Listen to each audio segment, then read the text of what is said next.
Hello everyone, I Kanil Chirag, Faculty of Diploma Computer in Dr. Subhash Technical Campus. Today we study some important topics of Unit 1, Introduction to Mobile Computing. Introduction to Mobile Computing. Mobile computing is a technology that allows transmission of data via computer without having to be connected to a fixed physical link. Mobile computing એક ટાઈપની technology છે કે જેમાં બે computer નેટવર્કની મદદથી data transmission કરી શકે. Mobile computing environment contains three components: a computer which is movable, a network, wired or wireless, a software that ties them together. Mobile કમ્પ્યુટિંગમાં ત્રણ કમ્પોનેન્ટ હોય છે, તો કે કોમ્પ્યુટર કે જે મૂવેબલ હોય, નેટવર્ક કે જે વાયર કે વાયરલેસ હોઈ શકે, સોફ્ટવેર કે જે કોમ્પ્યુટર નેટવર્કને એકબીજાને જોડતું હોય. Characteristics of mobile computing.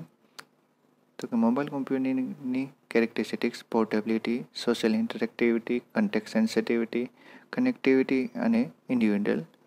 Portability, the ability to move a device within a learning environment or to different environment with as improving data accuracy. Second, social interactivity, the ability to share data and collaboration between users, eliminating redundant data entry.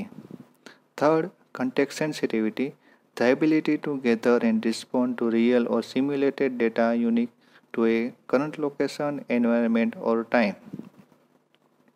Connectivity, the ability to be digitally connected for the purpose of communication of data in any environment. And last, individual, the ability to use technology to provide scaffolding on difficult activities and lesson customization for individual learners. તો કે આ બધી mobile કમ્પ્યુટિંગની characteristics હતી. Architecture of mobile computing. તો કે ફિગરમાં આપણે mobile કમ્પ્યુટિંગની architecture દેખાય છે કે જેમાં ત્રણ ભાગમાં ડિવાઈડ થયેલું છે. પહેલું પ્રેઝન્ટેશન ટાયર, બીજું એપ્લિકેશન ટાયર ને ત્રીજું ડેટા ટાયર. હવે આપણે દરેક ટાયર વિશે શીખશું. First, presentation tier. The first tier of mobile computing architecture is presentation tier. This tier includes various applications that run on client device and offer all the interface. This tier is responsible for presenting information to the end user and include web browser. તો કે presentation tyre છે તે mobile computing આર્કિટેક્ચરનું પહેલું tyre છે કે જેમાં અલગ અલગ એપ્લિકેશન ક્લાયન્ટ ડિવાઇસમાં રન થતી હોય અને યુઝરને GUI પ્રોવાઈડ કરે છે. પ્રેઝન્ટેશન ટાયર ઇન્ફોર્મેશનને યુઝર સામે કઈ રીતે ડિસ્પ્લે કરવી તે આ ટાયરમાં આવેલું છે ને આ ટાયરમાં વેબ બ્રાઉઝરનો સમાવેશ થાય છે. બીજું ટાયર છે application tier. The second tier of mobile computing architecture is application tier, also called logical tier. તો કે મોબાઈલ કોમ્પ્યુટિંગ આર્કિટેક્ચરનું બીજું ટાયર છે એપ્લિકેશન ટાયર કે જેને લોજિક ટાયર પણ કહેવામાં આવે છે. This tier is responsible for performing application logic and process management tasks. This tier is responsible for obtaining information, validating information, processing information, and presenting information. This tier includes different middleware like processing middleware, communication middleware, and message-oriented middleware. તો કે આ tyre છે તે logic અને process કઈ રીતે કરવી તે આ ટાયરમાં સમાવેશ થાય છે અને આ ટાયરમાં ઇન્ફોર્મેશન કેમ મેળવવી, કેમ ચેક કરવી, કેવી રીતે પ્રોસેસ કરવી અને કેવી રીતે દર્શાવવી તે આ ટાયરમાં સમાવેશ થાય છે. આ ટાયરમાં અલગ અલગ મિડલવેરનો સમાવેશ થાય છે જેવા કે પ્રોસેસિંગ મિડલવેર, કોમ્યુનિકેશન મિડલવેર અને મેસેજ ઓરિએન્ટેડ મિડલવેર. અને લાસ્ટ ટાયર તો કે data tier. The last tier of mobile computing architecture is data tier. તો કે ત્રીજું મોબાઈલ કોમ્પ્યુટિંગ આર્કિટેક્ચરનું ત્રીજું ટાયર છે data tier. This tier is responsible for storing and accessing data needed by application.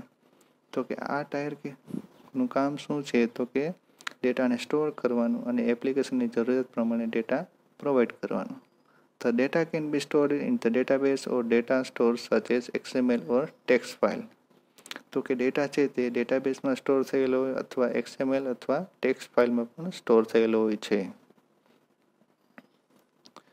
Benefits of mobile computing. તો કે mobile કોમ્પ્યુટિંગને લીધે ક્યાં આપણે બેનિફિટ્સ થઈ શકે છે. તો કે first, improving data collection process. Second, improving data accuracy, reducing paperwork, eliminating redundant data entry, customer satisfaction, reducing billing error, allow faster adaptation to changing business condition. તો કે ડેટા કલેક્શન પ્રોસેસ ઇમ્પ્રૂવ થાય છે, data એક્યુરેસીમાં improve થાય છે, paper ઓછું કરવું પડે છે અને ડુપ્લિકેટ એન્ટ્રી થતી નથી, કસ્ટમરને વધારે સેટિસ્ફેક્શન થાય છે, બિલિંગ એરર ઓછી થાય છે. આ એના મોબાઈલ કોમ્પ્યુટિંગના બેનિફિટ્સ છે. Service concern, security concern related to mobile computing. તો કે મોબાઈલ કોમ્પ્યુટિંગમાં સિક્યુરિટીને લગતું શું ધ્યાન રાખવામાં આવે છે. તો કે device loss. If any employees mobile or tablet is stolen, then employees sensitive data like bank detail can put at risk. માનો કે મોબાઈલ ફોન ખોવાઈ જાય કે તો એમ્પ્લોયનો ડેટા કે પર્સનનો ડેટા લોસ થઈ શકે છે. Application security. When mobile app that request too many permissions which allow them to access various data source on the device. જ્યારે આપણે મોબાઈલમાં એપ્લિકેશન ઇન્સ્ટોલ કરતા હોય ત્યારે ઘણી બધી પરમિશન માગતું હોય, જે પરમિશનને આપણે એ બધી પરમિશન અલાઉ કરવાથી આપણો ડેટા ડિવાઇસનો ડેટા એક્સેસ કરી શકે છે. malicious or trojan infected application. This type of app are designed to look like perform normally but secretly upload sensitive data to remote server.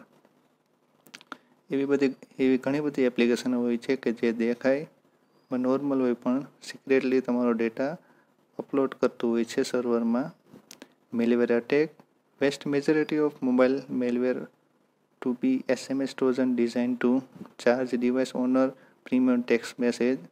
ઘણીવાર આપણે એવા મેસેજ SMS કે ઈમેલ આવતા હોય કે જેની ઉપર ક્લિક કરવાથી આપણો ડેટા તેને મળી જતો હોય કે આપણું એક્સેસ મોબાઈલનું એક્સેસ તે યુઝ કરી શકતા હોય છે. નેક્સ્ટ ટોપિક છે એપ્લિકેશન ઓફ મોબાઈલ કોમ્પ્યુટિંગ. તો કે મોબાઈલ કોમ્પ્યુટિંગનો યુઝ કેવી જગ્યાએ થઈ શકે છે.